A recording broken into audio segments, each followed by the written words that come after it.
Command codes verified. Priority 1 message from Starfleet coming in on secured channel.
Hello, captains.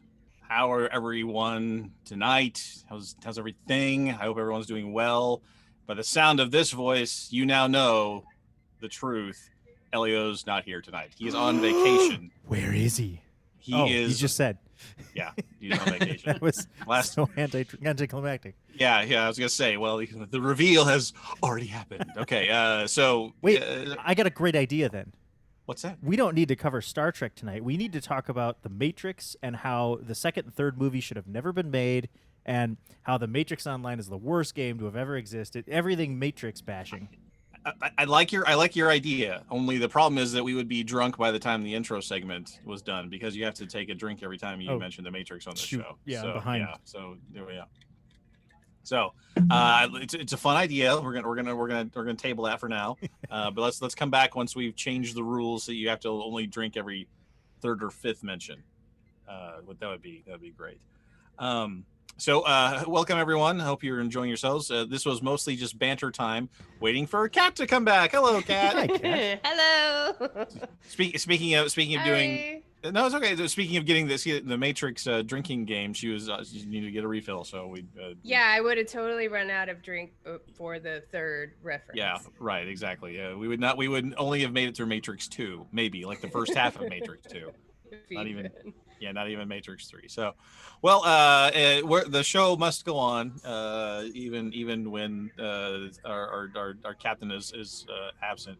And if you'll pardon me for just a moment, I hear the television upstairs all the way down here, which means that it's going to mess up the audio track. So I'll need to just admonish my children just a moment. That'll be a copyright strike. Yeah, it would depending be. on what they're watching. Yeah. I'll be just a moment. Go tell them they're infringing. What's Corporate accounts payable. Tony speaking. Just a moment. I love it. Now, Milton. Just pass. You wait for your piece of cake. Just pass. How's everybody's week's been otherwise? Yeah, that's mine's been okay. Improvement. Mine's been okay. How about yours? Anthony. Work, whatever, it's fine. Yeah, so some people may know there's still construction supposed to be going on at my house, but has not, because we've run into some paint chip issues, I'll say. And so, Oh my! yeah. So, It's never a good thing. The pre 1980 paint chip. Type of thing? oh yeah. Oh boy! I hear it's really sturdy. That's a load bearing paint chip. Yeah. Yep. That's certainly one way to think of it. It definitely loads something. And it's a load of something. yeah. So we had to pause construction until we got that all straightened out. It looks like we have to take care of that issue, but it's not going to impede construction. So now we're waiting for construction to happen, so that after that we can get the paint stuff taken care of and then eventually move back in. So well, good luck. That sounds fairly Your awful. kids are gonna be like, remember when we lived at that Yeah. hotel for I'm starting a real to- long time? yeah. Well, I mean, because we moved into the house less than a year ago. So at a certain number of months, we're going to be living in the hotel longer than living at the house. So we'll see. So I am at my house tonight, but my kids are not really allowed to be in the house right now. So I am by myself, and then after this, I am going right back to the hotel. So. Okay, well, hey everyone, environmental concerns are real, and they are long-lasting and life-changing. So don't scrape any paint you don't know about, kids. All right, don't eat what you scrape off Don't your eat wall. the paint. Don't eat the paint, Or sniff or ingest in any. I or should've touch known- it, or lick it, or yeah. Yeah, I should have known something was up when my kids were like, "Dad, we've been eating sprinkles all morning." I'm like, "What sprinkles? We don't even have any sprinkles." They're like, "All these sprinkles all over the floor." Oh no. No, I'm just kidding. That didn't happen. Okay. Jeez. I was gonna say your kids may have already been exposed to lead poisoning. That's what the thing that actually happened. It's not and just to be clear, it's not a serious issue. It's just that we realized something and then tested something and realized that there was a potential issue for the future. So we're Right. So We're curbing that right now, You're so. remediating now rather than Yes. And yeah, as an waiting added for it. bonus, you get to pick new colors for all your rooms. I hope so. Yeah. To be actually, it's not even the walls; it's the sills, it's the window sills Oh, and the yeah. sashes and the door jams. That's Right. really the issue, because those paints have not really changed all that much, and it's not. Oil-based. And it's not even that Or lead that the paint on there is dangerous. It's that the paint underneath, underneath it. There's and if it's chipping, which unfortunately, this house is in. When we moved in, it was in a state of disrepair in a lot of areas, and it turns out that some of those areas are causing some issues. So. yeah. It Well, happens. So it was on the list of things to do. It just not got this moved up. quick. Yeah. Oh yeah. Well, it was funny because we were like, okay, let's redo the bathroom. Let's redo the kitchen. We gotta paint all this stuff, and then we gotta redo the floors. And so far, that like short list of stuff we wanted to get done in the first couple of years of living here has turned into this now. yeah. So the only thing we're not doing right now is the floors yet. So hopefully we won't have to do that before we move back in. So.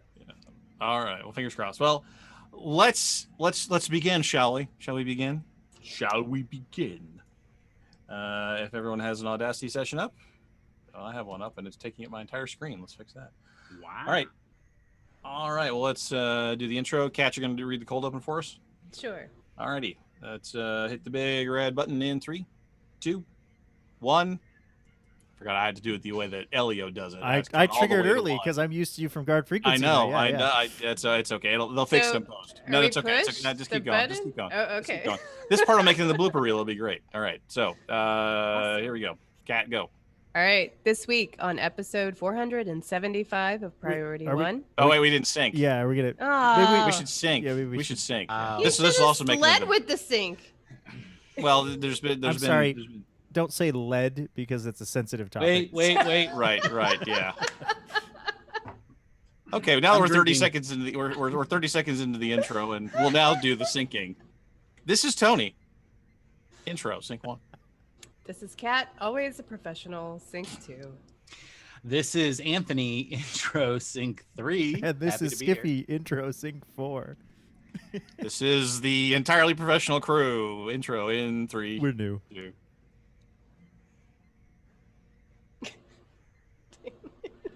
That's your cue. I got it. 9. This week on episode 475 of Priority One, we trek out Alex Kurtzman's big feelings on short. Dang. We trek out Alex Kurtzman's big feelings on short treks again. A few good men and a woman talk Star Trek litigation. Another convention gets postponed, and we shouldn't necessarily give up or surrender.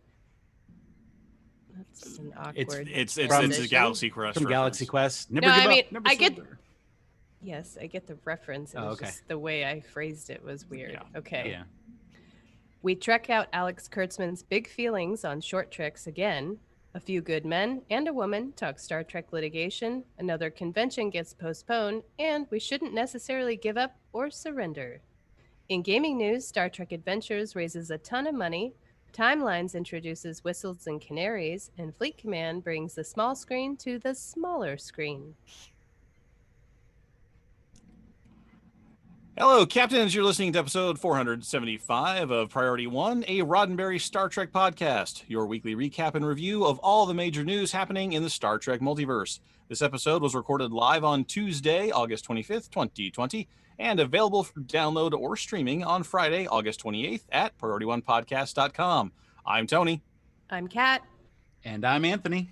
And with us in the audio booth is our chief engineer, Skippy. Hello, guys.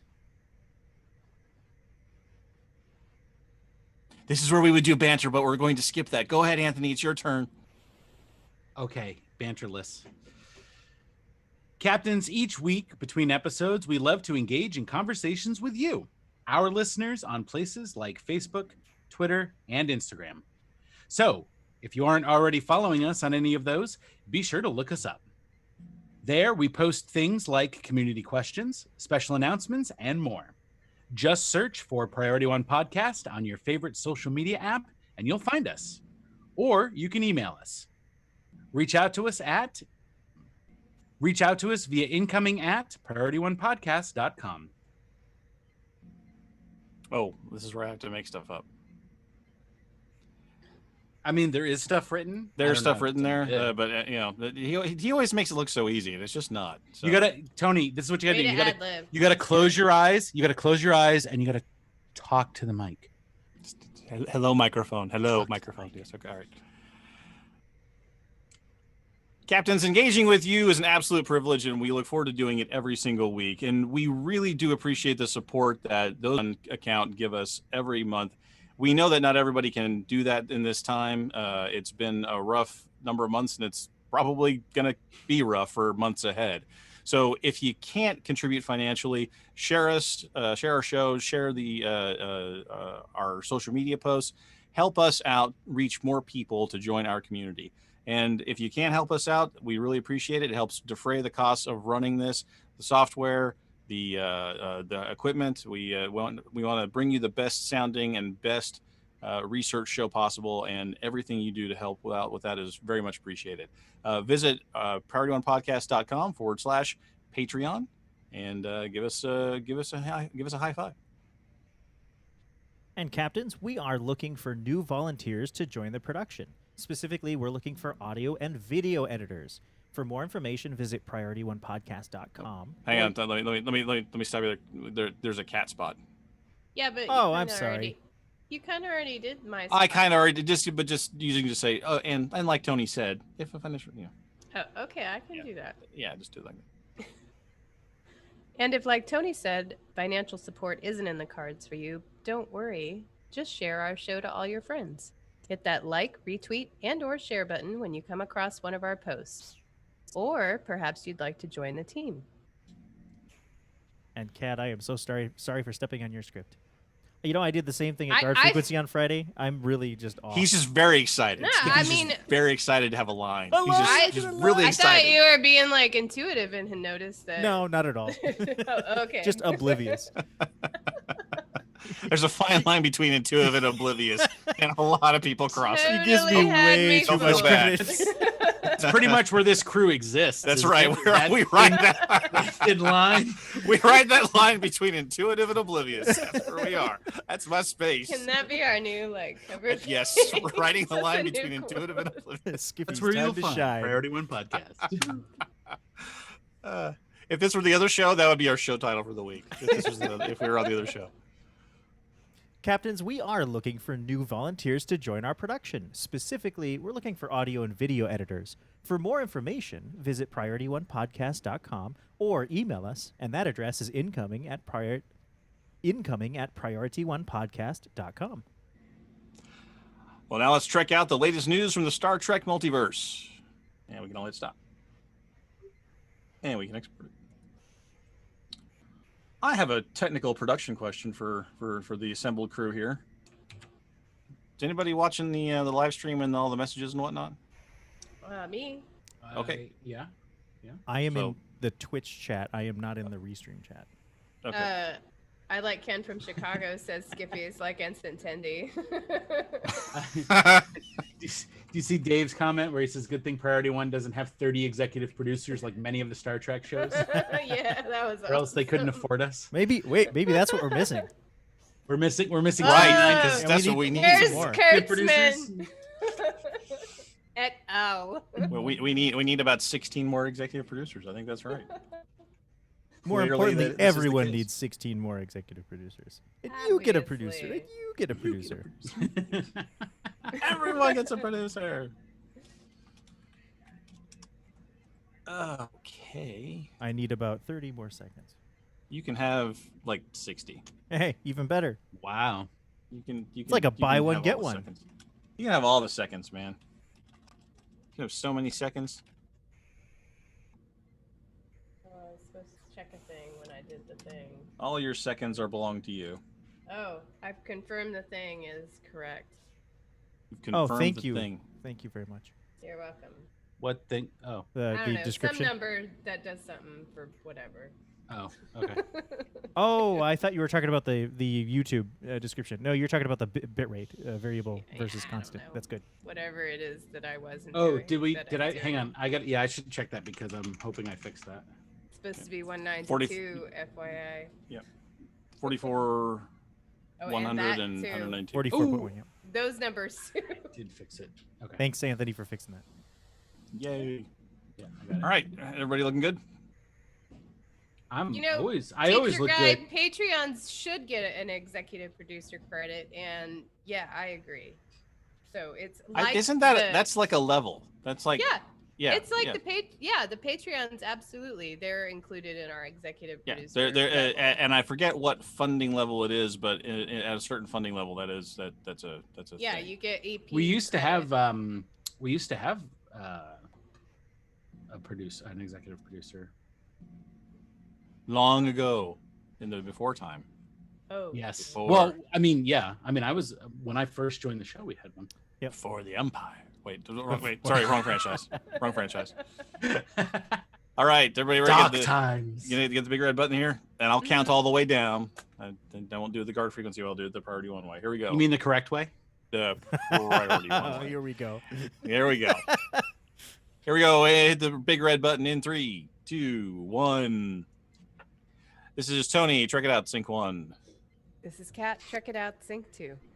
This is Anthony. Check it out. Sync 3. This is Skippy. Check it out. Sync 4. Tony, I'm concerned. You're going to get whiplash with the amount of sarcasm you're throwing in that. Oh Well, my no, gosh. and I'm growing my hair out, so at some point I'm gonna be able to like headbang okay. practicing. All right, here we go. Check it out in 3, 2. Alex Kurtzman and Deadline go together like the proverbial peanut butter and jelly, or is it maybe it's peanut butter and chocolate, or is it chocolate and milk? Anyway, Kurtzman once again sat down with Deadline to talk turkey about Short Treks, the franchise, and his old friend. Wait, turkey and gravy. Kurtzman discussed the birth of Short Treks, telling Deadline, quote, they had wanted initially to drop season 2 before we would be ready to deliver everything we needed for season 1. And I said, okay, well, how about this? If you delay the drop of season 2, what we can do is some Short Treks.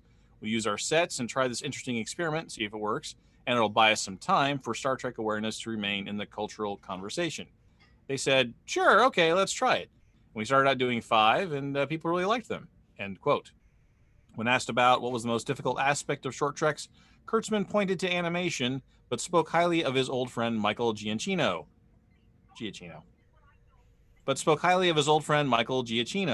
And how the composer's knowledge of the medium helped. Quote, "What's great about working with Michael was that because he had done this already, he was very prepared for the process and gave me a headline up front about, okay, you've got about 3 or 4 off-ramps along the way, and we can't change that. Okay, you've got about 3 or 4 off-ramps along the way, and then we can't change it. So let's make sure that we have these regular check-ins that allow us to make sure we are agreeing, heading down the right road, so that when we get to what becomes an irreversible moment, we're feeling great about it. And that was awesome.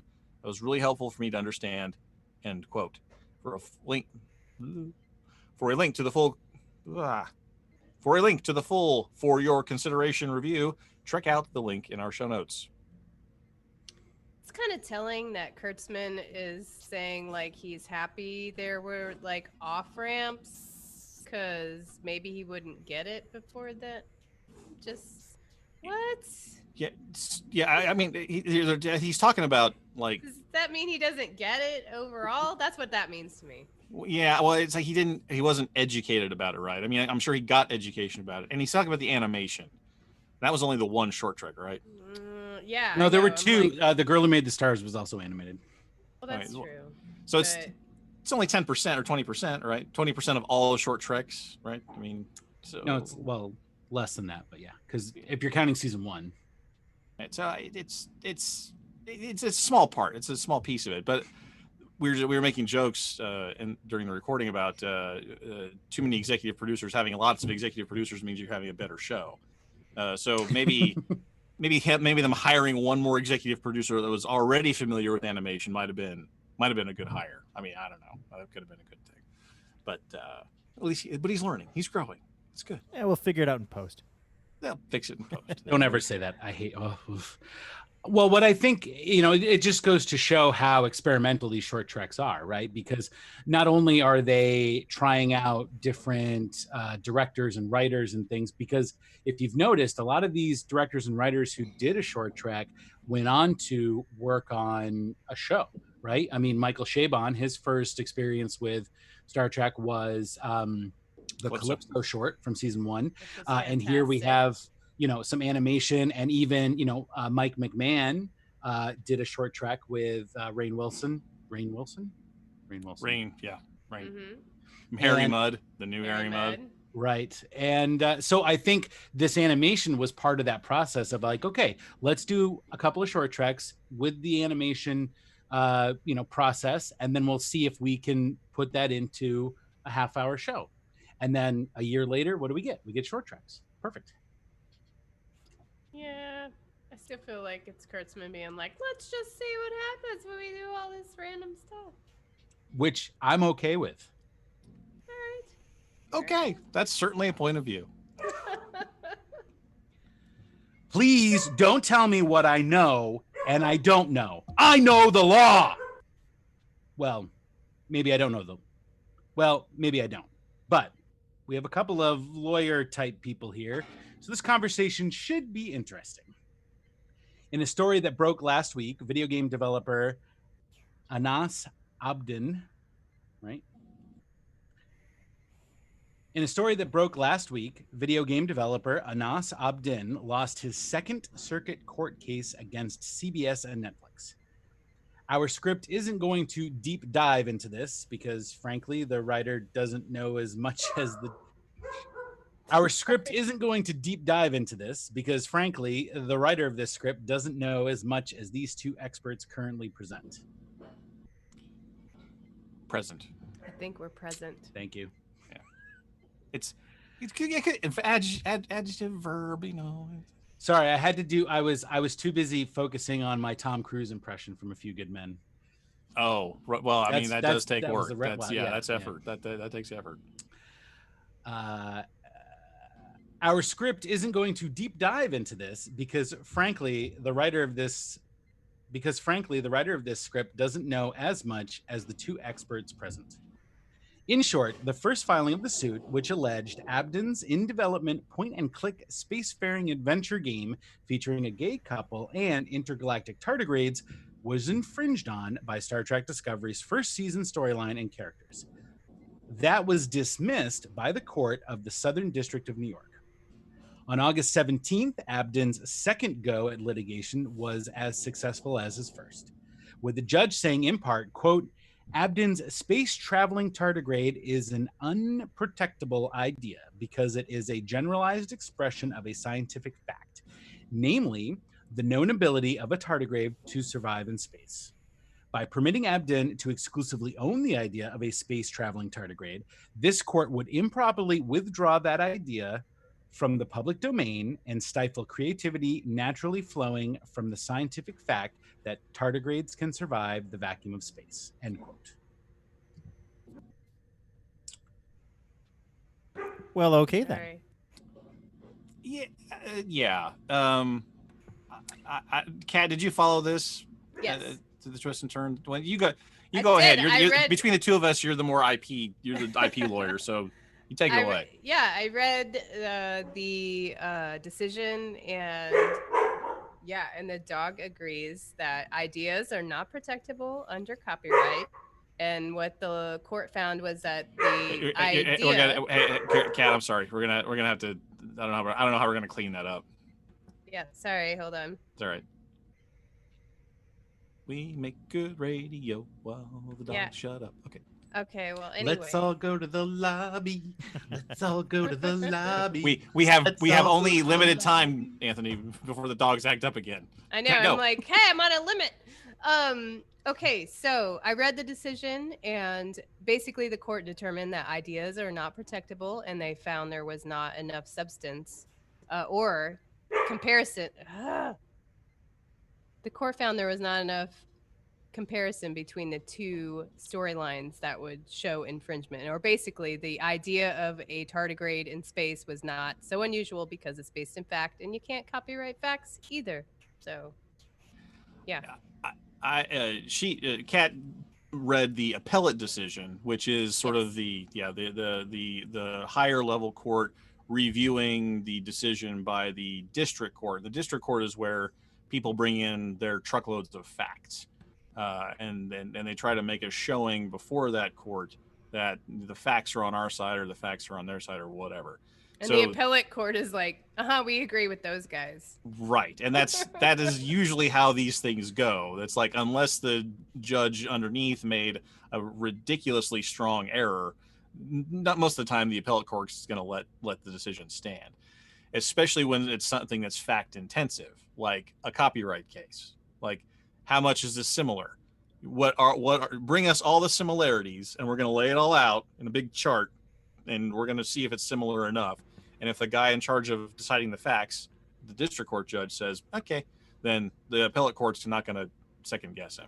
Right. Well, you have to prove similarity and access. So they have to establish that they actually told this idea or this storyline to someone at Star Trek Discovery that then, absconded with the whole thing, which didn't happen. Right. And so, and what makes me scratch my head is that it seems like, and I'm going to ask Kat this question because this is my impression. It seems like they went off on, it's not similar, right? That's what they went off on. Well, I think there were they did admit there were elements that were similar, right? Because there is a giant tardigrade traveling in space, and there's a gay couple. And there's a black female who was in trouble with the law prior to joining the crew. Right. And the tardigrade zapped the done ship this through space, before. and it was blue. Right. I mean, you can draw the line. Girl with red hair.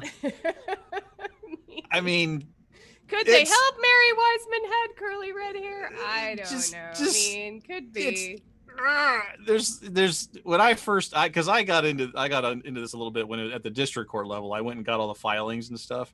Mm-hmm. So to me it looked pretty convincing, but the question is whether or not, to me, in my mind, whether or not there was access, because it was just a little Steam early development game. Mm-hmm. I mean, it had been out there for a long time. They're like emphasizing the unreleased part of this game. Yeah. So it really would have had to come down to, yeah, we can show this person has played this game for however many hours. Yes, Anthony, question. I just have a question as a not a lawyer and not somebody who works in a court and anything, but as somebody who has worked on productions before, I don't make the connection between, oh, this game is cool, we should make this story, and then going and casting actors that look identical to these characters regardless of if they can act well or not. Like, that doesn't make any sense to me. You would cast people that you want in the roles that are good in the roles, not solely based on they look exactly like these characters in a Steam game that nobody's ever played. Like, if it was a huge popular game that everybody knew and you're trying to like emulate that chemistry within the game, great. But to me, it's the theory that I ran with when we first talked about this many years ago now, at least 2 years ago, I think now, is that the Discovery was in turmoil. Brian Fuller had just left. There were two people that had never run a show before put in charge of the show. They were stuck with a tardigrade because Brian Fuller spent a ton of money putting together a tardigrade. The tardigrade was going to be in the show. It just was. Right. And these two people had about zero time to get the show back on track, rewrite the entire season so that it fit within the new budget constraints, and get her done now. And coincidentally, right around the time this lawsuit started a brewing, those two showrunners got canned in the middle of season 2. They fired them in the middle of a season, which conveniently means that you can go through and start deleting their email accounts and their browser search histories and all that other stuff. What do you call it when you provide a bunch of evidence in court that isn't quite there? What's that called? Circumstantial? Inadmissible? Yes, circumstantial. This is like inadmissible? Yeah, that okay. Now, hey, smartass. All right, you ready? You ready for this? This went out on a motion to dismiss, which means that they didn't have discovery, which means that they didn't even have a chance to ask for the emails. They didn't even get there. So do you know how lucky CBS is at this point? Very lucky. Because I strongly suspect that if they had gone through and said, yeah, we need to see those emails and we need to see their browser search history and everything that had to do with their logins, and CBS went, oh, we fired them, so we deleted everything. Is that bad? That's an automatic lose. Company policy. We delete everyone's. That's called spoilage. That's called spoilage, and usually that means you automatically lose the case. So CBS dodged a bullet here, in my view. They did. I mean, what I saw from the game, it was very, very similar. It was very similar. Yeah.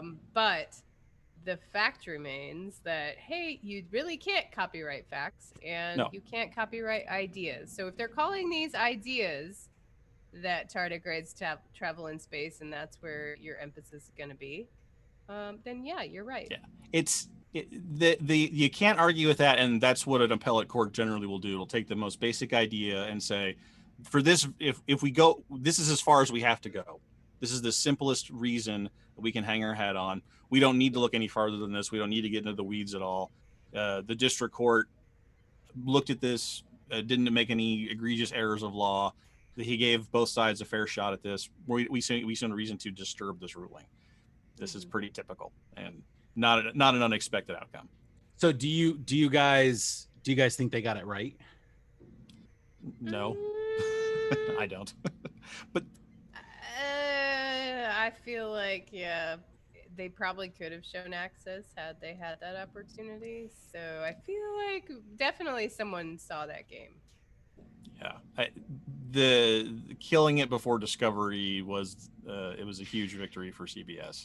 Do you think that also is a factoring reason into why we're jumping 950 years in the future in the story? Well, it only lasted one season, right? Because even if they did lose and they'd have to pay royalties, then nope, no more tardigrade. Bye-bye, you're free now. Bye. Have they even said the T word on the show since then? Well, wait a minute. Short Treks, the animated one that had the tardigrade, came out after Discovery season. Oh, with the Oh, eggs. It turns out that that's very similar to Abden's sequel game from his first one. When a tardigrade Loses gets their trapped eggs in a the warp starship. core? Yeah. An animated tardigrade, no less. Oh. I got robbed. All right, well, let's move on, shall we? Now, isn't that a thought? Here we are, antibodies of our own galaxy, attacking an invading germ. Be ironic indeed if that were our sole destiny, wouldn't it? Well, staying home, socially distancing, and wearing a mask is our way of destroying a disease, and Destination Star Trek Germany agrees. Europe's official Star Trek convention, Destination Star Trek Germany, has been postponed from October 2020 to June 25th through June 27th of 2021. In a statement on their website, Destination said in part, quote, "Due to government restrictions, it is with sadness we must postpone this October's Destination Star Trek Germany event in Dortmund. We still plan to center our next convention around Voyager's anniversary, since it's not fair that we were not at all able to celebrate it properly this year, and we know they are really looking forward to seeing you, as you are them," end quote. Germans. In regards to tickets, the announcement said, quote, tickets already purchased will be automatically valid for the new date. In line with the government's policy, if you cannot make the new date, then I messed up that line. In line with the government's policy, if you cannot make the new date, then you can get a voucher from us that you can use for any Destination Star Trek event in Germany or the UK, or on any DST product up until December 2022, end quote. If you're thinking, no biggie, I'll just head to London in November, you may want to wait before booking tickets. On August 19th, Destination Star Trek posted on their Facebook page, quote, "We are just reviewing and evaluating things at the moment, and we will have an update on Destination Star Trek London in the next few weeks for you all. We really appreciate your patience in this turbulent time and hope that you have managed to stay well and look after yourselves," end quote. So nobody knows nothing. Nobody knows nothing. And we're waiting. We're counting down the days until they postpone the Star Trek Las Vegas. I was going to say, well, they already did once, but I mean, it's been postponed. You think they're gonna outright cancel it this year and just pick it up next year? Something again. Not having seen the contracts, I think things are different. Yeah, it depends. Yeah, it depends. You know, maybe postponing means one thing, but canceling means, oh God, something else. Mm-hmm. So yeah, if they can color it as a postponement. They're offering credit for their upcoming events too, so that's like a reimbursement, though. I think it's a postpone. Well, I mean, you have your choice, right? You have your choice. Right. They're saying it's automatically valid, so that's like a postponement. Like that ticket's good for the next thing. Just bring that ticket. It's the same thing. It's the same ticket. But if you're saying if you need a refund, we'll give you the refund or store credit or whatever. Store credit. Yeah. So I think expires 6 months from the day of issue. Man, they should offer a bump up on the level of purchase if you got store credit. Because you pre-ordered, right? Exactly. Yeah, it's like pre-ordered. VIP something or another. Oh yeah. Yeah, the champagne room. I mean, offer it like airlines. You could get this hotel for the night, and we'll get you a ticket the next day. Yeah, that's a great idea. Love this idea. And remember, there's never any smoking at a Star Trek Online or Star Trek. I screwed it up. I was trying to do the Delta thing. Mind the gap. Mind. So we're with the segment's 20 minutes long already. Do we want to? So that we've got the Galaxy Quest story and we've got the rumor mill from Elio. I'm of the mind we do the rumor mill from Elio. We just do a short little thing there. Sure. And let's do. So Anthony, if you want to take that, and we'll close it out. Finally, this week we go Star Trek. No, sorry, that's the wrong one. We'd also like to take a quick second and note that from James Colley's Facebook page, quote, The very large Enterprise model that greeted fans at the entrance of the old Star Trek The Experience will be warping its way to Star Trek, the original series set tour for permanent display. After a round of restorations, she will be flying high inside our facility.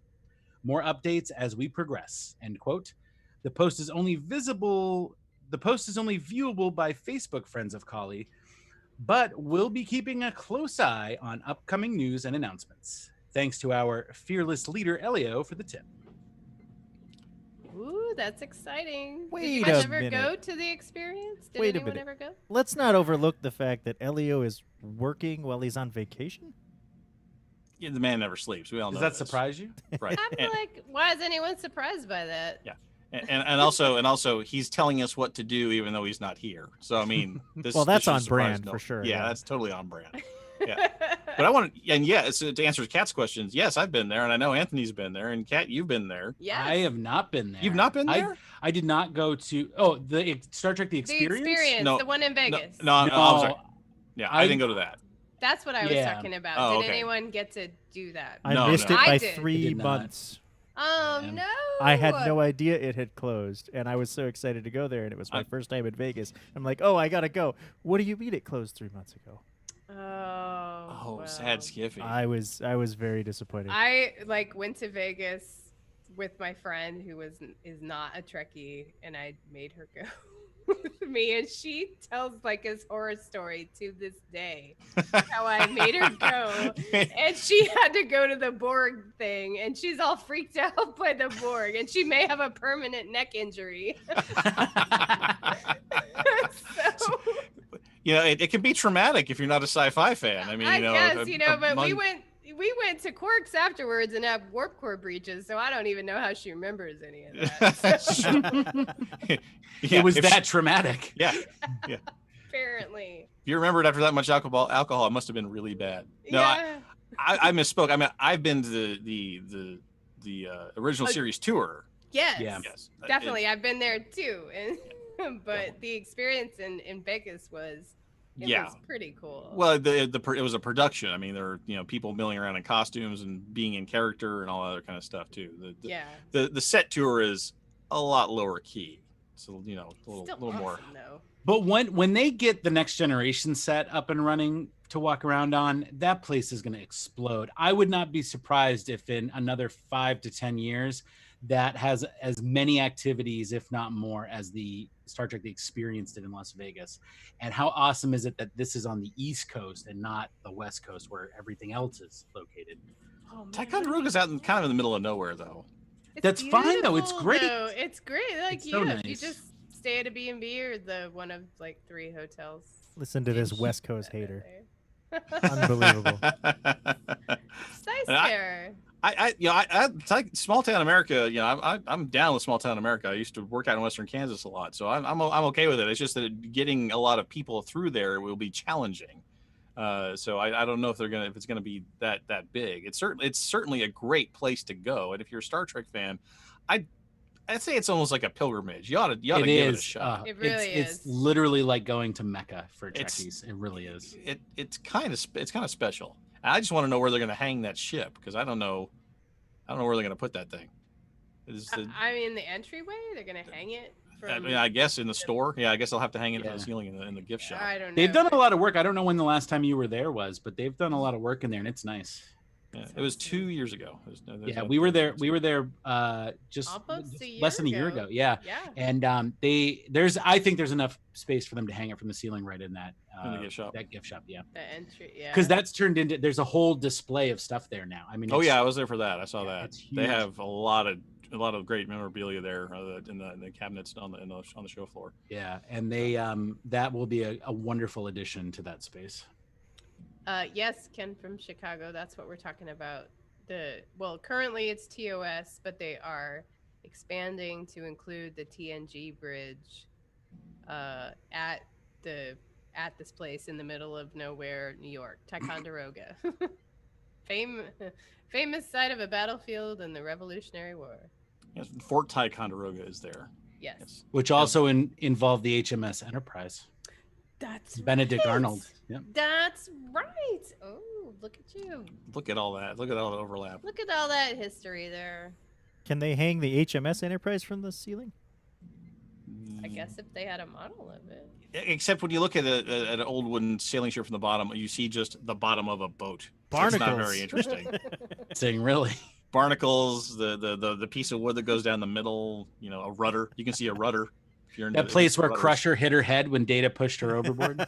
That was not funny. Oh my god. Little streak of red right there. Wow. We need to stop now. Hey, Alright. audio Are we editors, still audio recording? editors, you can hold on. Hey, hang on. So haven't Kat's swept gonna this sweep out us out. yet. Audio editors, you can cut like the last however long of that. All of that. Chop And then put it at the end of the show. and have a super long blooper reel. So take it away, Kat. Well, Captains, that's all the news we have to trek out this week. Now let's find out what happened in the world of Star Trek gaming. All right, stop her there. And export. All right. Alrighty then.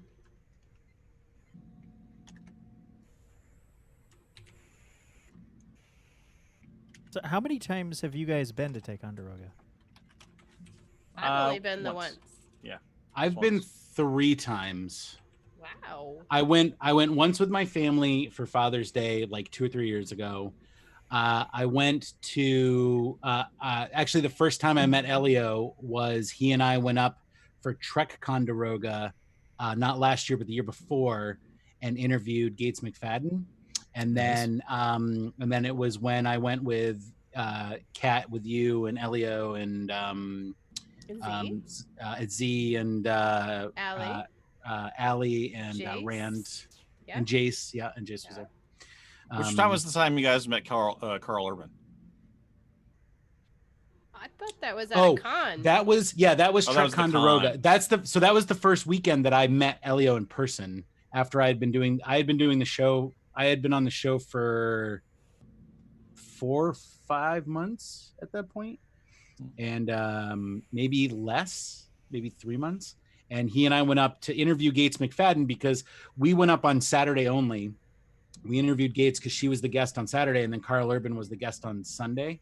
And we did not, neither one of us stayed for Sunday, but we went out after we did the interview with Gates. We went across the street to the pizza place. The No, bar? to the bar, not the pizza Yeah, place. I'm the like, bar. there's literally one bar. Yeah, And that's it. and we had some food and some drinks, and we had quite a few drinks, and then Carl Urban came in, and that's when we played pool with him. So Very nice. awesome. That's the only thing you can do in a small. You can do that in a small town, right? Yeah. You can't do that. That's not a Vegas thing. That's not a thing that can happen in Vegas. Well, that's Yeah. so funny too. When we were there, so Z and I were seeing the sights of Ticonderoga, basically just walking around, and we ran into a guy with a dog, and we're like, "Oh, look at a cute dog!" And he's like, "Oh, hey, I own the bar around the corner. Y'all should come in. I'll buy you a drink." I'm like, "Okay." Yeah, So well, sure.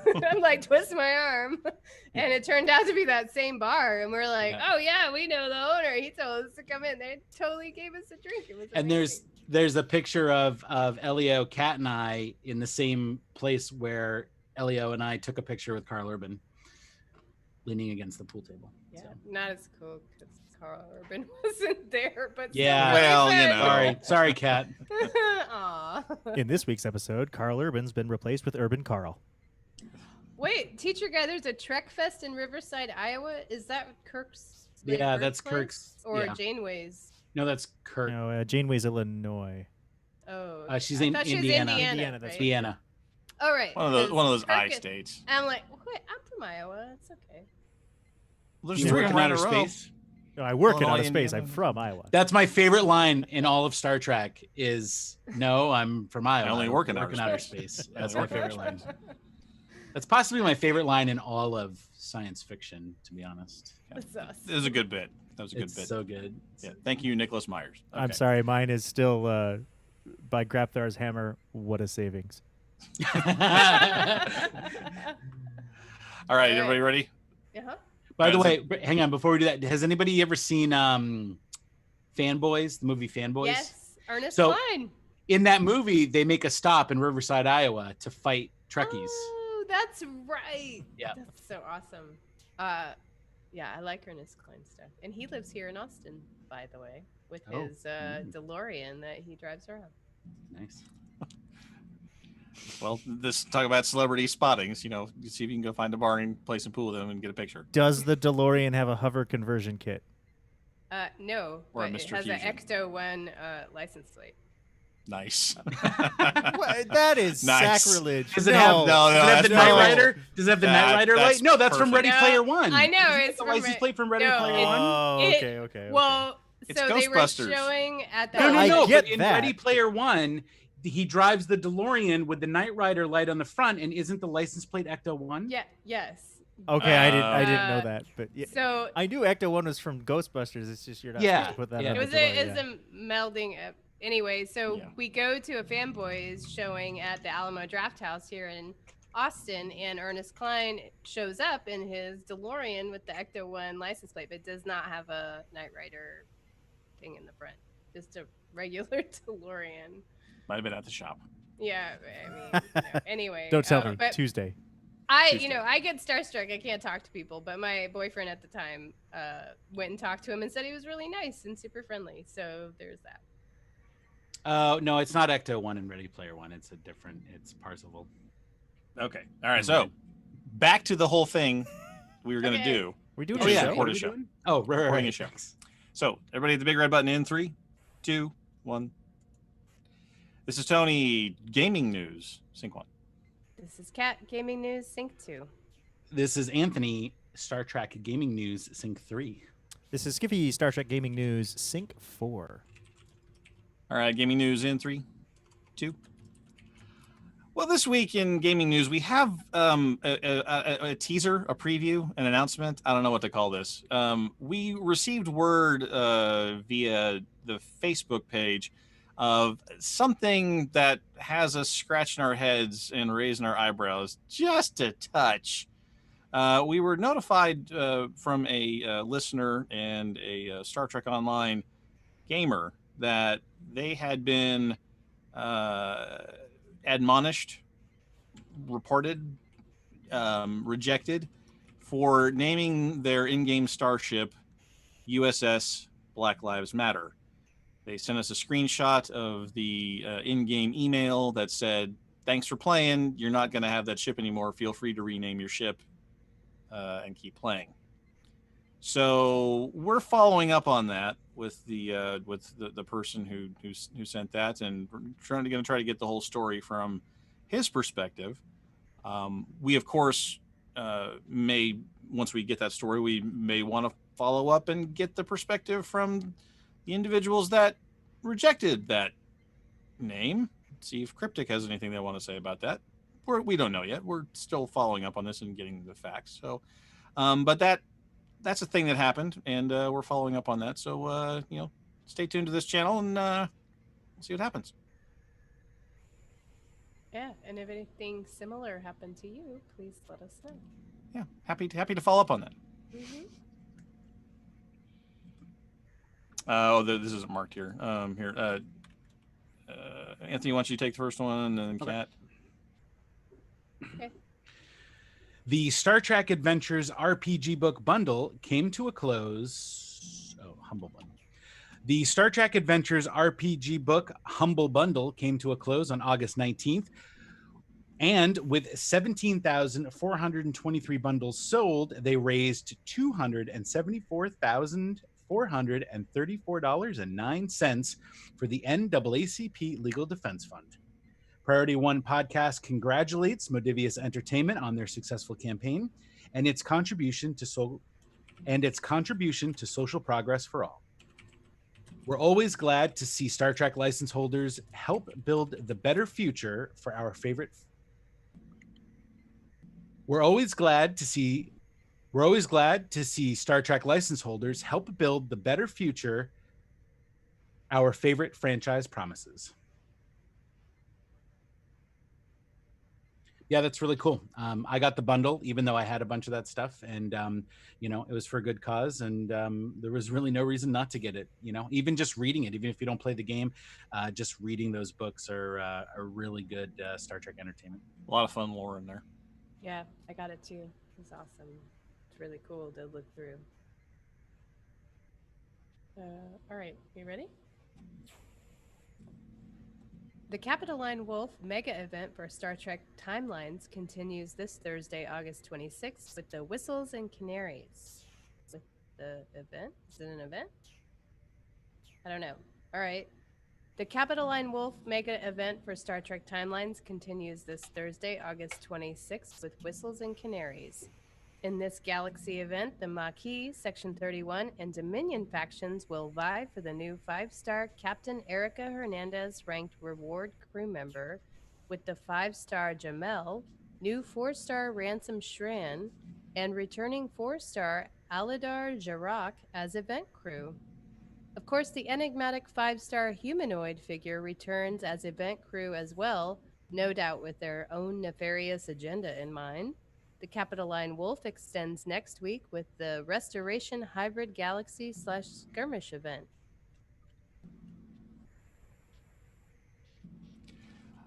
And finally, launched almost 2 years ago, Star Trek Fleet Command lets players continue the continuity established by the Abrams Trek films, aka the Kelvin timeline, if you're feeling formal.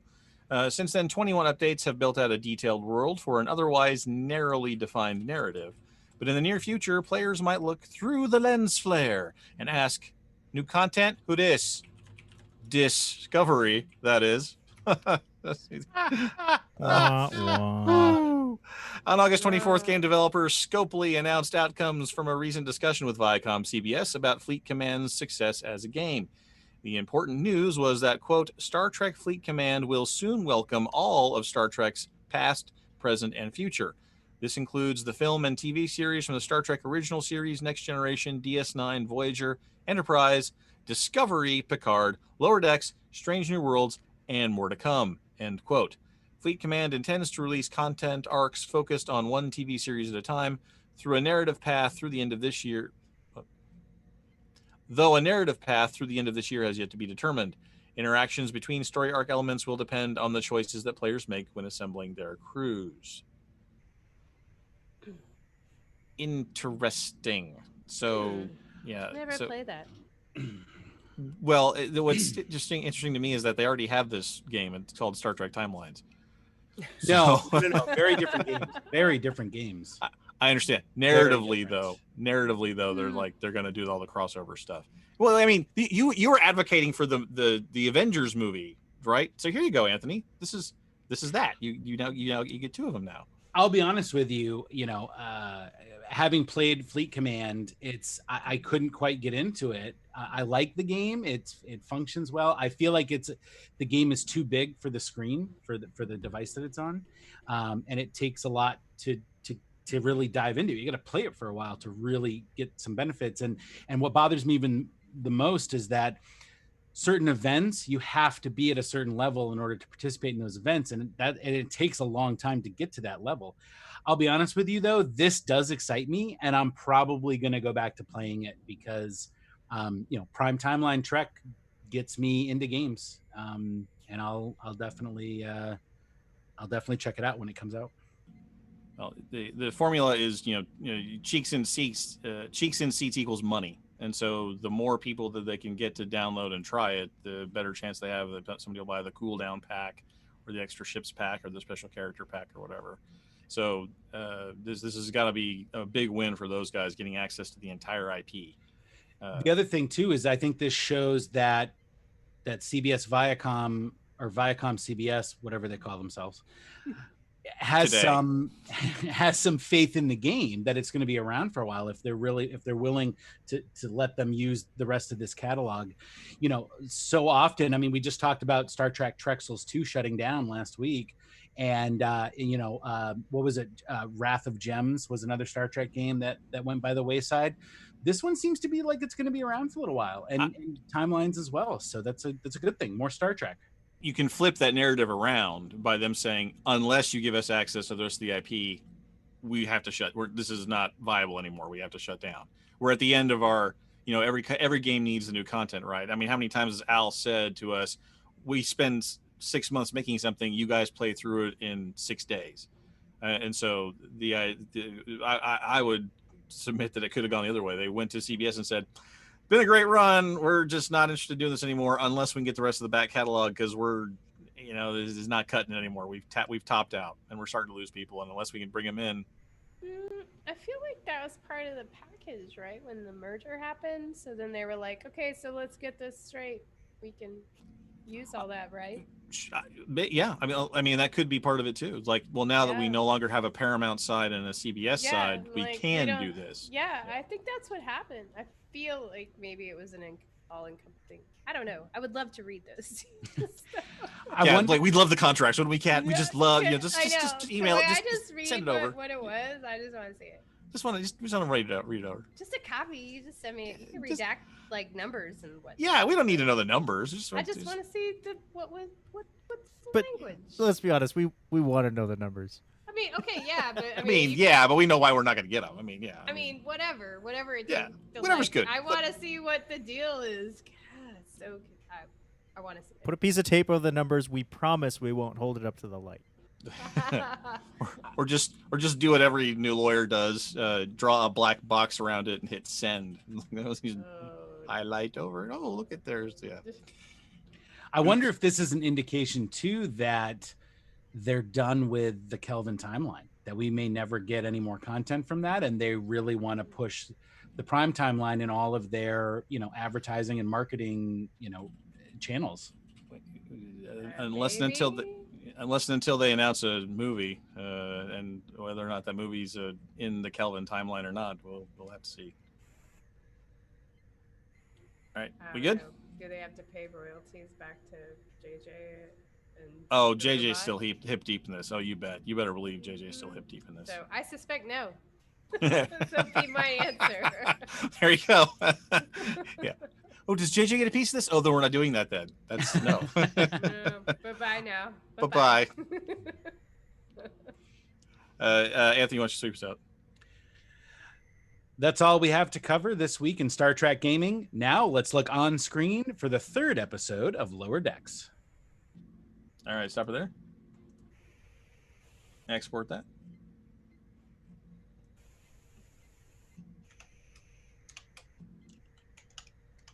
Yeah, I need more stuff to do while I'm sitting in my hotel room. So, You come and install a patio at my house. That'd be awesome. I have to install a patio at my house. And flooring. I have to redo the flooring. I have to refinish the flooring. Yeah. But And first, trim. I got to get the bathroom done. I got to get the kitchen done. I got to get stuff repainted. That's already that's in the works. I mean, yeah, well, it's probably the next 2 weeks, but Better than my timeline, which is sometime I'll get to that. Someday when the pandemic is over.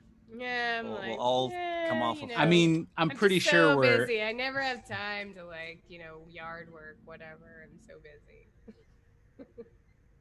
It's my least favorite thing. Yard. social life. Social life got you busy. Yeah, I'm so social. Yeah. I'm going out all the time. All those dates. Like I can't even go to the liquor store, which is 2 blocks away. I ordered delivery. Oh, okay. I was gonna say. I was about to say, but how do you wait. survive? But there's What? delivery. It's magical. They just bring it to you. It's awesome. Nice. You Amazing. Just, I thought- push buttons. I thought drive-through liquor stores were the height of convenience. That's totally a thing here in Texas. But I've seen they bring it to you now. There's a local restaurant chain, burger chain here in Wichita called Spangles, and they will hand you a margarita through the drive-through window. Oh my God. I Delicious. don't Oh. understand why that's legal or how that's legal, but it may have only been a temporary thing during our first lockdown. But that Desperate was times. they I'm just they- saying, frozen margaritas to go are delicious. they had cups like the foam soft drink drive-through. They had foam cups with the advertisement print on the side, 99-cent margarita. It's not, if you got a And it Dr. was only Pepper- 99 cents. 99 cents. Holy Like cow. what? We're going to Kansas. I remember the time Jeez. I accidentally went to an Applebee's that had 99-cent margaritas. accidentally. Accidentally. I don't remember leaving. So as far as you know, it was an That happened to accident. me in As far as I know, it was an Jamaica accident. one time. No, we went out to dinner and they were like, we were just having dinner and they were like, oh, do you want a margarita? I'm like, oh, and they're like, they're 99 cents. I was like, I'll have 5. Bring Absolutely. me a 6-pack of margaritas. Does it Here's a come- 10. Here's a 10. Flight. Keep the change. Can I just have a flight? Just bring me all of them. Oh, we went to a Mexican restaurant once in Syracuse, New York, that had a flight of tequila. And, Oh, yeah. I've man. had it, or I don't remember. It happened after. It took 3 shots of something called tequila before he'd even tell me his name. Don't have time to don't- argue about the time. There's no time. Don't go patronizing my counseling techniques. No, criticizing. Sorry, criticizing. Criticize. Yeah. All right, we all ready? Yes. Yeah. Someone's got to keep this train rolling. All right, let's. Speaking big of red button. margaritas, there's margaritas in this episode. There is margaritas, frozen, salt. In 3, 2, 1. This is Tony on screen. Sync 1. This is Kat on screen, sync 2. This is Anthony on screen, sync 3. This is Skippy on screen, sync 4. All right, on screen in 3, 2. Computer set. Star Trek Lower Decks Season 1, Episode 3, Temporal Edict. On screen. Bloop, bloop. Sorry, I have the computer sound in my mind. Sorry, I don't have that sound effect ready. Music is grand, sound can travel through the vacuum of space, Klingons fight to the death, and Boimler wants a hug. Wrap it up, nerd. The Cerritos gives up a historic once-in-a-lifetime summit for an errand, and Captain Freeman isn't thrilled. Buffer time is a thing until it's not a thing, thanks to Delta Shift, and the crew gets worked to the bone. They're the worst. Tired, frantic, and forgetful, Ransom's landing party brings wood to a crystal party, and no amount of Jack Ransom peace brokering can get the crew out of this 2260s predicament. Captain Freeman's crew is falling apart, and the Gelrakians take the Cerritos with spears. Boimler phasers Gelrakians and convinces the captain to loosen up restrictions, allowing the crew to rally and take back the Cerritos from the spear-wielding and... Dang it. Oh, sorry. Dogs are being cray. Boimler phasers Gelrakians and convinces the captain to loosen up... Boimler phasers Gelrakians and convinces the captain to loosen up restrictions, allowing the crew to rally and take back the Cerritos from the spear-wielding intruders. On the planet, Ransom ruins Mariner's foot and his shirt before double fist-punching Vindor and saving the away party. A little cleanup and everything is A-OK. Mariner gets a scar, Boimler gets a plaque, and O'Brien finally gets the recognition he deserves. The end. Thank you, Panda. I thought Gelrakian's wood was awkward too. Yeah, that was that was one of those things that was just like, oh, come on now. That was like we've talked about it before, how they try to walk up to the line and they will walk it right back. Wait, that could was it a not sleeper. have been a Horgon? Come on, that'd have been funny. No, but the double entendre I think got the job done. Good job, Rick and Morty type guys. Well done with that. I liked this episode a lot more than I liked the first two. I know, me too. I really did too. It's funny. Upon first watch, I was like, It was actually, I thought the least strong episode out of the 3, and I've watched it 2 more times since, and it's actually growing on me quite a bit. I enjoyed it the 3rd time very much. Yeah. This one I think if they stick with this formula a little bit, I think that this might be a good rhythm, right? You got the cold open with a little vignette that has nothing to do with the rest of the show. I think that's good, right? Because it's just a little sketch. It's just a little sketch, and they've got enough of an ensemble there they can do little sketches with these guys. I think that's probably good.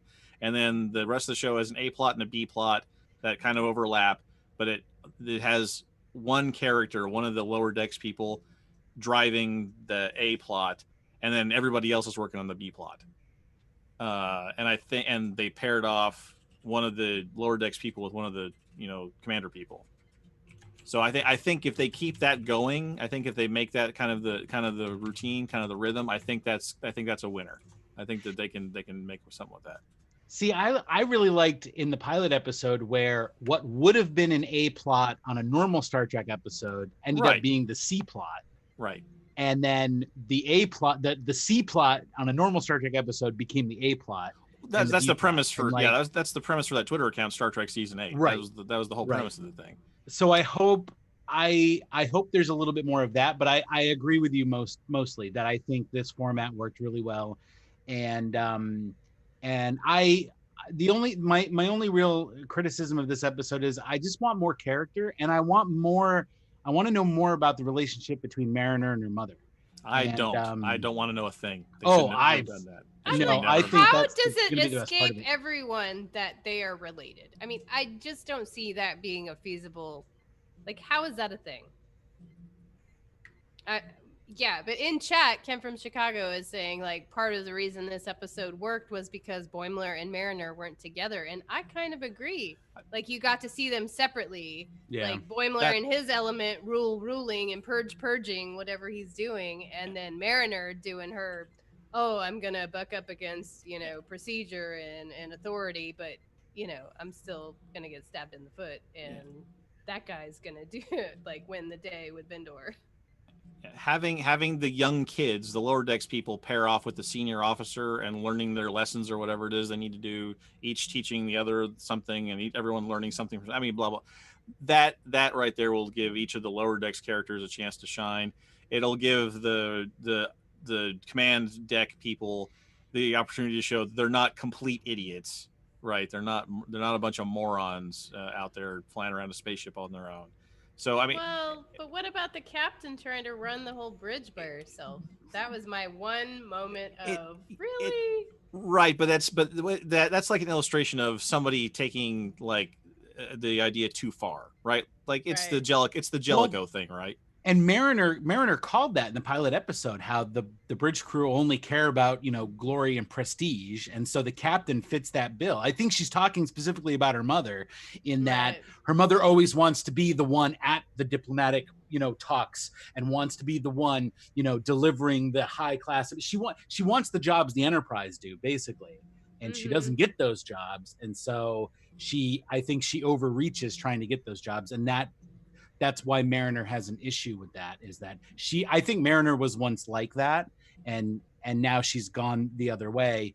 And I think I agree with pairing them off. I really liked the pairing of Mariner and the first officer.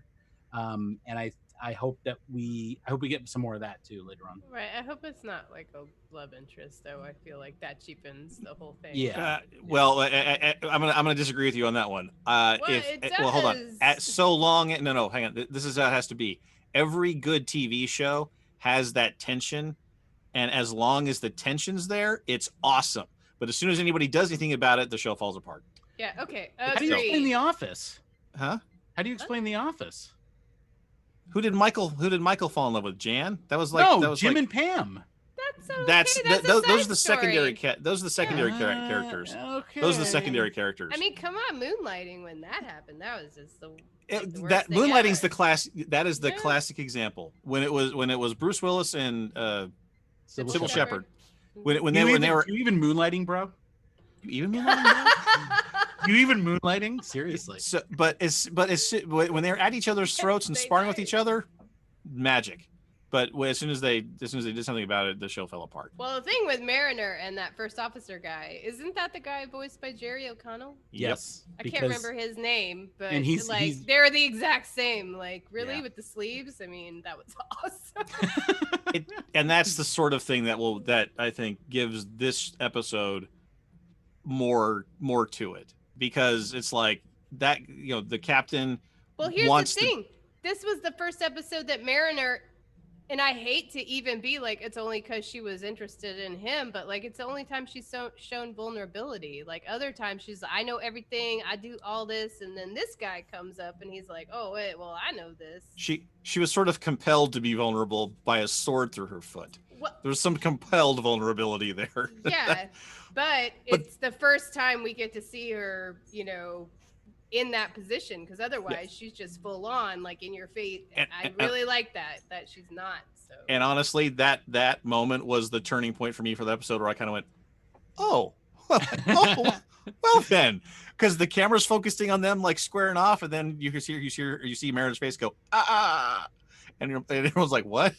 And Yeah. it's that right there. That was the subverting your expectations, and that gets kind of cliche now. No, that's how you do that. That's how you subvert expectations. And then we got this awesome Kirk fight homage with the double fists yes! and the like. Oh, I mean, the only thing that we were great missing was the comedy dun dun dun dun dun dun Yes! dun dun dun dun. Oh Like, my god, that would have been amazing. and the fact that he even said, like, what did he say? Like, Interlaced fingers, interlocking fingers. Yes. Interlocking fists. This is probably my favorite episode by far to date.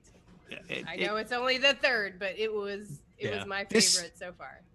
This one has the feeling of a rhythm, right? There's a coherent structure to the show. There's a coherent structure to the plot. No one feels like it didn't feel rushed this time. Yeah. The last couple of episodes, it's like characters are trying to barf their lines out as fast as they could. Yes. This one had pacing.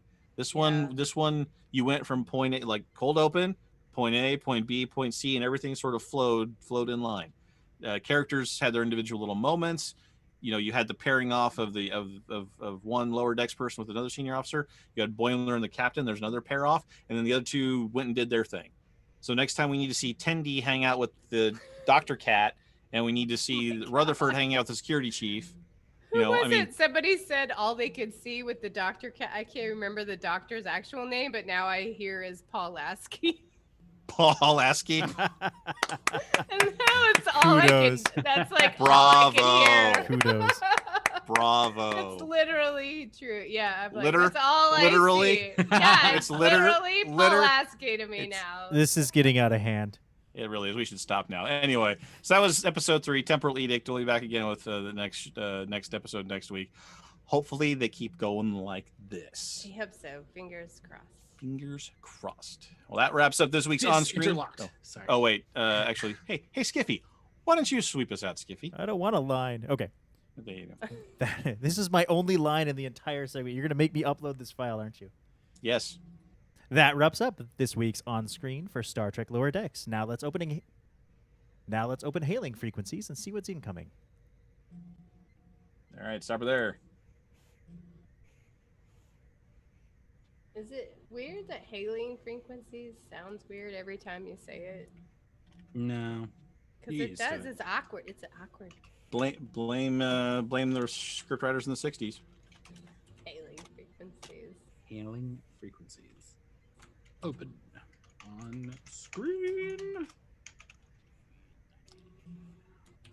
Yeah, I've found that I am in a state where I cannot wait to see the next Lower Decks episode each Oh, week. I love it. I I- can't wait for I Thursday. absolutely adore this show. When do you guys watch the show? Like, what time during the day? Within a half hour of it dropping. It drops to like at midnight? 3 a.m., doesn't it? No, Doesn't it drop at 3 it drops at midnight Pacific. Oh yeah. I can't Oh, watch- midnight. Yeah, Yeah. so Yeah, that's two- 3 a.m. Yes, that's 3 a.m. standard time, That's Skiffy. two- It's standardized. that's only 2 a.m. Standardized. Skiffy time. That's 2 a.m. guard frequency time. 2 a.m. guard frequency time. Yeah. When I get up first thing Thursday, I watch it, and then I usually watch it later in the day with my family. And it's kind of nice that it's only 20 minutes though too, because it's like you just Yeah. take a break, right? It's just a little Trek nugget. I Oh. Oh. You're Yeah. the one that didn't want that to be a thing. You're trying to make it stick? I don't want it to stick, but it fits though. If sure fits, huh? Ain't all the Russian story Cinderella. Sure fits. I very much enjoy this show amongst the other shows. You know what I mean? Like it breaks the seriousness of Discovery and Picard. Like I think I will even though I love Discovery, I think I will even look forward more to Discovery because I'm not like going from Discovery season 2 to Picard was a little like, okay, like Tense. yeah, exactly. Like it's very intense. It's, which I know what I understand what they're trying to go with for each show, but I'm really happy this exists now as kind of like a palate cleanser. Well, yeah, you with bring it- up a good within point it. because Picard pretty much destroyed everything I loved about Star Trek. Hard. Like it. No, well, no, not even. Even keeping this in universe. Don't pat it, Skiffy. Okay, Don't let's. cushion it. Don't cushion it. Can we hit sugarcoat record this. real quick? Because I think this should be in the show. Even keeping this No. in universe, like the Federation was torn to bits. Everything had changed. Like there were prejudices against an entire race of beings. Right. That had been facing, banned. Like, It extinction. destroyed Yeah. everything I loved about Star Trek in Picard, and I know that was the entire plot of trying to fix that and trying to repair some of the damage. But Lower Decks doesn't seem to have any of that yet. It's just a fun, lighthearted, Right. still based in the universe that I grew up loving. Exactly. Candace, Ken way from to bury the lead. Ken from Chicago. Lower Decks is the first of the new Treks that's episodic. That's also Yeah. a very valid point. Yes. Yeah. And if Although they keep- I have a feeling that Strange New Worlds will also be more episodic than what we're getting with the other shows. Well, and that it just goes to show how important the early meetings are. Like when you have the showrunner in the writers' room, like here's the overall structure of the show. When you guys break off and get your individual episodes assigned, here are the things that we're going to be doing. Here's the overall plot arc. This is where we're going to start the season. We're going to end the season. If there is a serialized arc and that comes out, you have so many minutes of screen time to get this done. You have so many weeks of production to get it all fixed in. This is it. We got to be done. If the order comes down, we want it to be episodic. Here's where we start the season. Here's where we end the season. Where we want the characters to be at the beginning. Where we want them at the end. In the middle, we hit the reset button. That's the design criteria that has to go on at the beginning of the season for the writers' room. And clearly that's what's happened in Lower Decks. Clearly that's going to happen clearly they've said that's going to happen with Strange New Worlds. And I think that'll be a breath of fresh air to having the sort of relentless, overpowering need to keep the tension going for 10 hours. You don't. Well, the other thing too is I'm excited to see an entire season of Discovery where the upper levels of the creative team don't change during the season. That'll be refreshing, won't it? Yeah. It's like, Yeah. oh, right. Consistency. What? Sorry, a show built the way in a process that's stable and the way it's supposed to. That it's That's not heard of. intended? Yeah, It wow, can't happen. who would have figured that? Yeah, and again, normal caveats. Every Star Trek series needs 3 seasons to find its footing. A lot of TNG had upheavals during its first 2 seasons as well, and then it got good in the third. I mean, all these normal caveats. I would argue that Voyager and TOS did not need 3 seasons to get good. No, but TOS did need 2 pilots, so they That's did true. have a quick reboot right there. After my second rewatch of Voyager, I now am of the opinion that Voyager is consistently the best, is the best Star Trek show on a consistent level. Right, and that's because they pulled people from the 2 pre-existing series that had a very good idea of what they were doing. Yeah. They had already people had been trained a certain way. Everyone spoke the same There visual. was a lot and of audio. overlap. Yeah, right, with DS9. Like it feels like a complete world from beginning to end, whereas TNG, DS9, they felt rocky to begin with, and then they grew into their own shows. I feel like Voyager was there. It almost had a lower curve than than the other shows. Because they had the luxury of having of being that the continuation rather than a reinterpretation. So Yep, Ronald D. Moore. Yep, and Warp. Ken from That- Chicago, I agree with you. Season 4 is where it starts being awesome. Which show? On DS9. Oh, DS9. Once they get the Season Defiant, 4, he says. Yeah, once they got Defiant, Yeah, Warp, that's and the- Ronald yeah. D. Moore. I was liked taking more it of an active before role. then, but it really, pardon the Yeah. pun, it really took off at that point. I agree. Well, that's when it's funny because when the episode where they get the Defiant is the first episode of season 3, and that's the first episode where after TNG had gone off the air.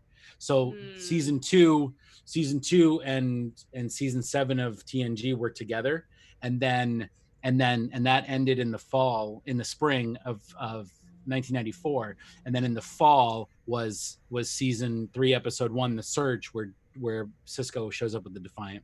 And the start of Nice. Voyager at that point too. Yeah. No, Voyager didn't start until January.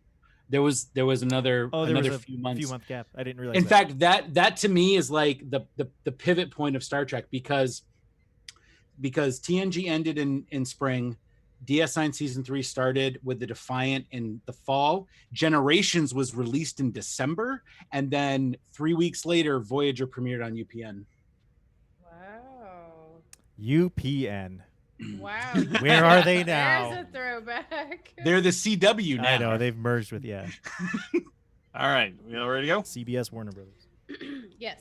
We didn't ask the community question during the. Oh shh. That's my fault. We'll go ahead and ask a community question, but I'm not going to call it the reminder. Do we want, because we didn't ask any community questions during the show, do we want to add another one? We have that opportunity here.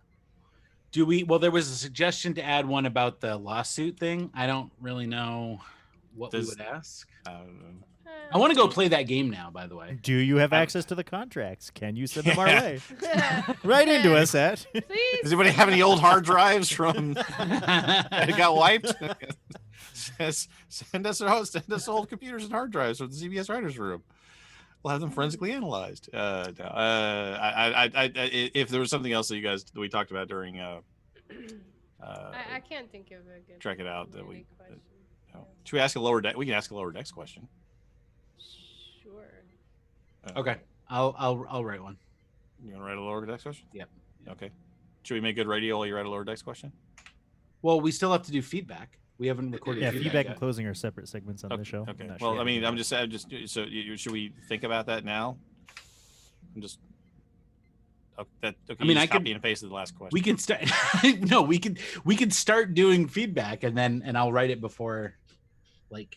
You can So you're multitask gonna like that? I'm impressed. Yeah, multitask? yeah. Okay. All right. Okay. All right. It's go good. ahead. All right. Here we go. Big red button. Wait, give Anthony all the feedback to read. Yeah, All of yeah. it. I want to see if he can pull it off. I write the feedback. He knows where all the I know when I talk.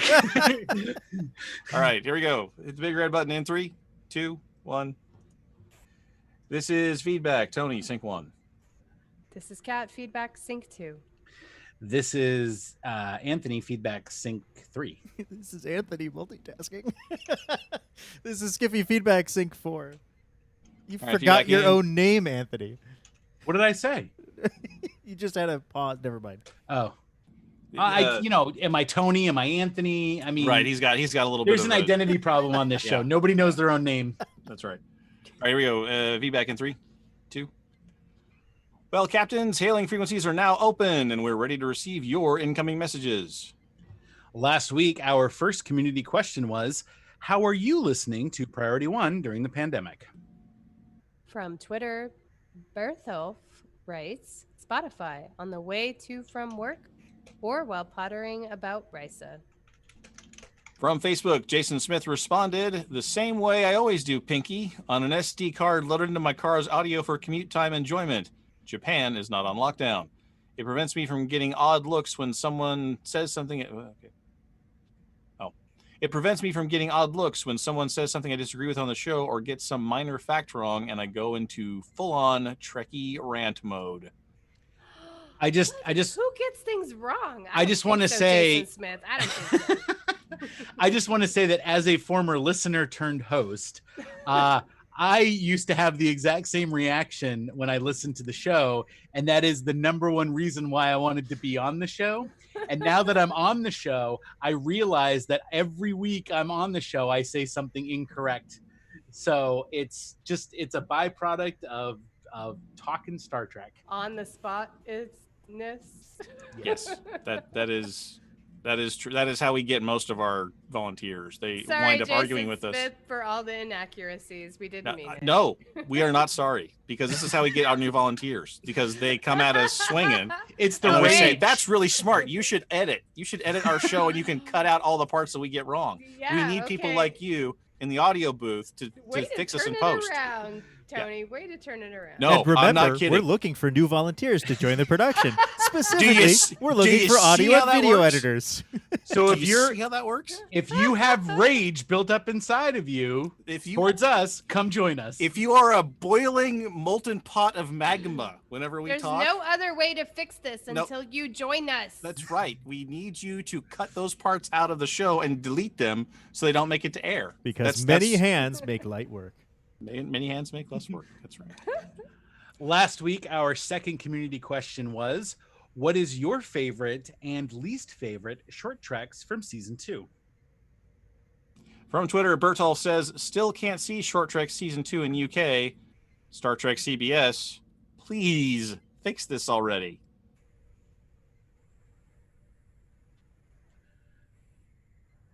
From Facebook, Jason Smith replied, favorite, I think, would be Ephraim and Dot. It's just cute. The girl who made the stars has more of a Trek message, but E&D is just cute. It's like watching a quick animated Trials and Tribulations. Least favorite, Children of Mars. Not that it was bad. The problem was that it was kind of hyped as a way to tie into Picard, and one shot of the Admiral does not a good tie-in make. I know. Trek has a history of overpromising hints when it comes to things like this. Unification. But the hype took me out of it. Agreed. I mean, Unification was literally an advertisement for Star Trek 6. That was the only reason why Leonard Nimoy came back to don the ears for a TV show, was because he wanted to promote Star Trek 6. Because he even mentions it in the Unification episode before the movie comes out. Still Talk about magical. cross marketing. Those Star Trek guys. It's still awesome. Star Trek 6 is still one of my favorite movies. Anyway. It's top 3. And our third and final community question was, what Star Trek role would you cast Doctor Who's David Tennant? From Twitter, Bertholf wrote, David Tennant would make a great mad trill scientist, or a Q. Everybody says Q. I Everybody love the loves- trill scientist idea. Yeah, I mean, mad, but what's so awesome is everyone's like, let's go with the bad guy.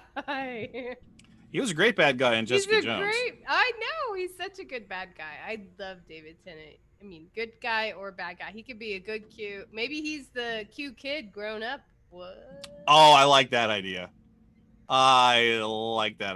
That's right. This is Yeah, it could happen, yeah. right? No, Because it's that's a it.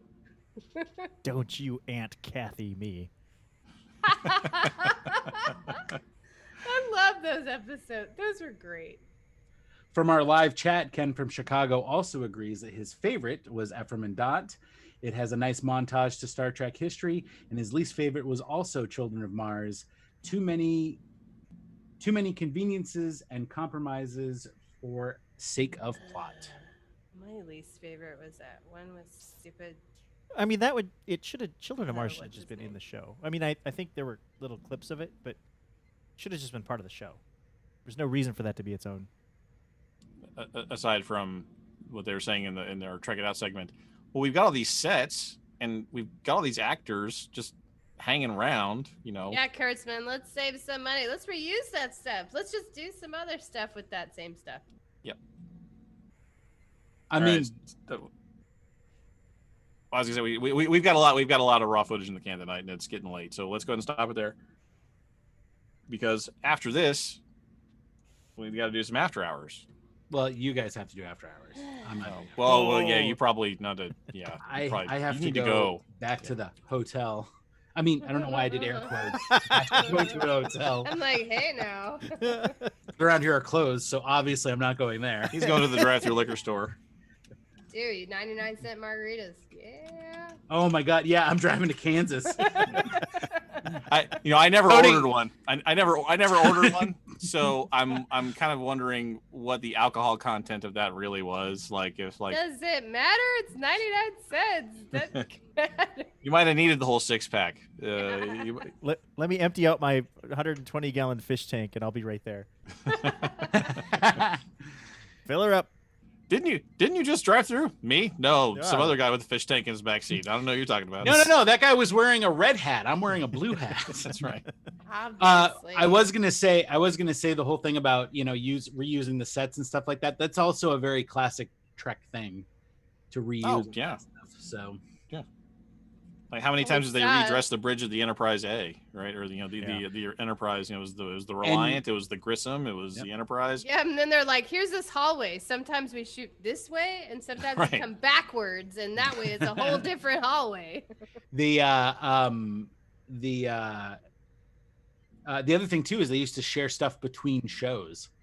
Right. There's a whole I've seen posts everywhere where it's like, oh, this person's costume in this Star Trek episode was also on this episode of Batman. Right. Like, and Riker's costume in Generation was Cisco's costume in DS9. oh, that's true. All of the Generations costumes were shared. Yeah. I think who was it? Was it LaForge's costume was Cole Meany's costume, and he rolled the sleeves up because they were too long for him. I thought that was Riker. I thought that was Frakes. Oh no, I'm was sorry. Frakes. You're right. It was Yeah. Frakes. Yeah, it was You're right. Frakes. It's Riker. That's why Frakes Riker's was up to the costume, elbow. yeah. Yeah. That's why they were rolled up. Also because of course he would have his sleeves rolled up. I mean, I'm surprised he didn't have his pants rolled up with cuffs so he could get over the chairs easier. Right, exactly. God, just wear shorts. Like that, No.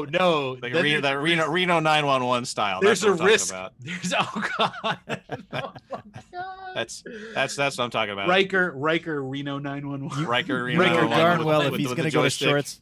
Risa 911. Risa 911. There we go. You know darn That's the well if show. Riker's going to wear shorts, he's going to take it one step further and wear a Speedo. And, well, I don't know. The shorts from the was it Officer Dangle? Is it Officer Jim Dangle? Is that what it is? Yeah, I think it's who it is. They're coming, isn't that? Didn't they read? Aren't they doing Riker a new Scant. show on Quibi? Is that what it's called? Quibi. Quibi. There's new Reno 911 episodes on Quibi. You mean that thing that someone's trying to make a thing? Yes, Yep. that. Yeah, that thing. Yeah, okay. Good If luck to they that ain't thing. broke, don't They fix made it. a new Fugitive. Oh, The that's right. Fugitive. Yeah. All right, here we go. Let's finish her up here. Everybody hit the big red button in 3, 2, 1. This is Tony closing sync 1. This is Kat closing sync 2. This is Anthony closing sync 3. This is Skiffy closing sync 4. All right, closing in 3, 2. Well, that'll wrap up episode 475 of Priority One, a Star Trek Roddenberry podcast. Well, that'll wrap up episode. Is that a question? Are you asking if it's a Will Star that Trek? wrap it up? Yes, it will. Well, that'll wrap up episode 475 of Priority One, a Roddenberry Star Trek podcast. There are more great shows available to you on the Roddenberry Podcast Network, though.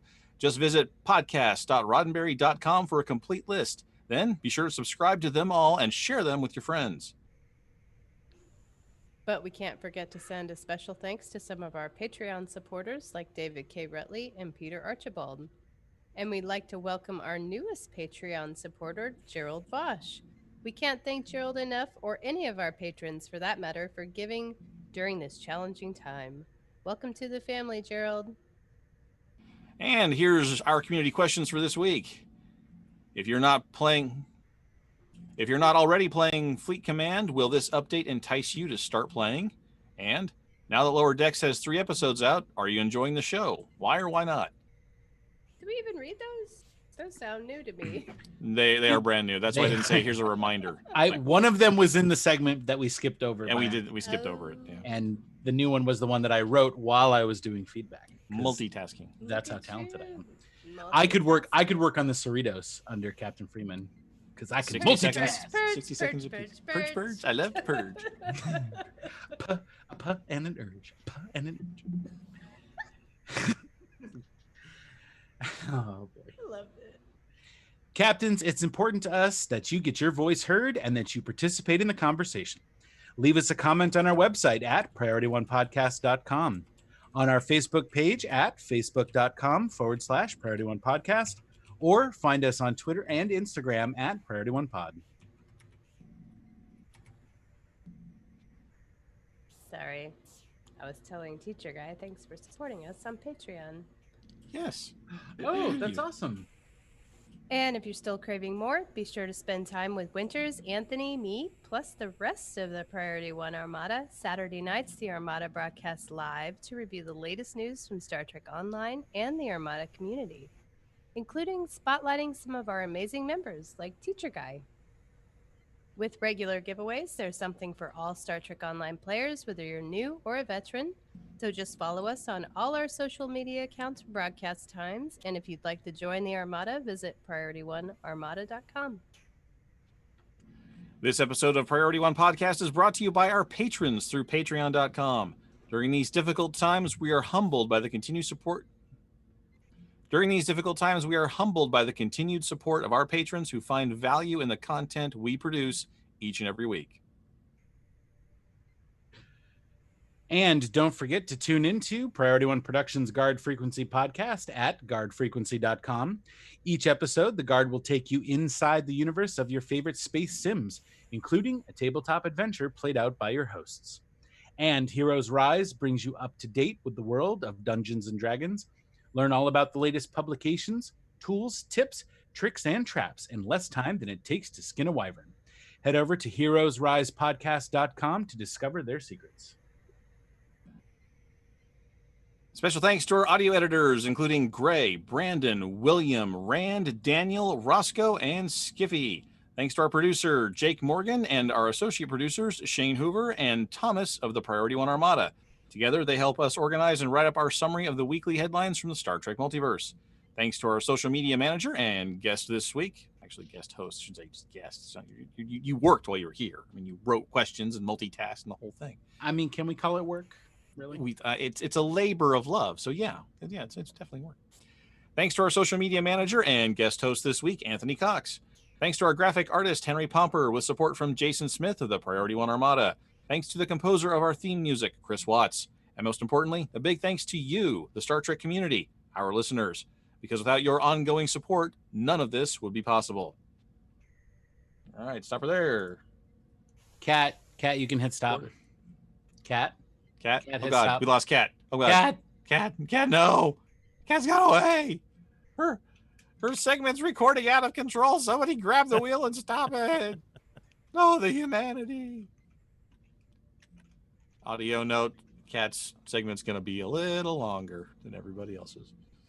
Unless she stopped before she left because she had nothing else to say after In that. which case, it's way shorter. It's way shorter. Oh, okay, she's back. That's good. Okay, well, I had a Dog Did you thing. hit stop? not before I left. That's fine. Just It's now, but like, Okay, good. It's not Good. terrible. Yeah, it'll be fine. It'll be fine. We added he added a note to the recording. I heard. Even though I was away, I could still hear you because these things Oh. are wireless. She's got the wireless headphones. I've got wireless headphones too, although mine are about to crack. There's like a crack right here. Oh my. No. Priority Yeah, One and- is in no way sponsored by wireless headphones. Although we could be. Should you wish to be a sponsor? Dear contact us. wireless headphones. Yes, dear company, wireless headphones people. Oh my gosh. Please provide us some headphones so So- they don't break. I've had these for so long, like they had like that fake leather stuff here, and it was starting to crack and come off, and so I'd find like bits of cracked leather in my head, in my hair.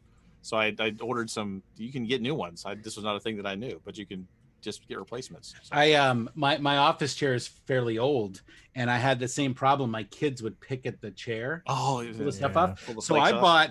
I didn't realize this. You could buy little covers that you can slide on them. Oh, nice. There And you so go. like That's the whole handy. chair, I got two for the armrest, and I got this zipper sleeve for the rest of the chair. It's like a new chair. Hey, It is. It Like really basically a is. chair. Yeah. you're like, I already had this thing broken in. I don't need to get Right. a new chair. It's got my butt groove in it. And as we all know, Homer Simpson never called mind, it. we don't all know that. We're not Please, going to talk about it anymore. God, We're gonna please, stop somebody Yeah. gift that, please. Yeah. Someone gift that and then don't share it. That'd be great. And before this gets any worse, that's going to do it for the show. So we will see you guys next week, and hopefully make it through the weekend. Well, I guess make it through the weekend okay, and the rest of the week okay, and we'll see you on the other side of it. So good night, everybody. Good Bye, night. y'all. Good night. Thank you.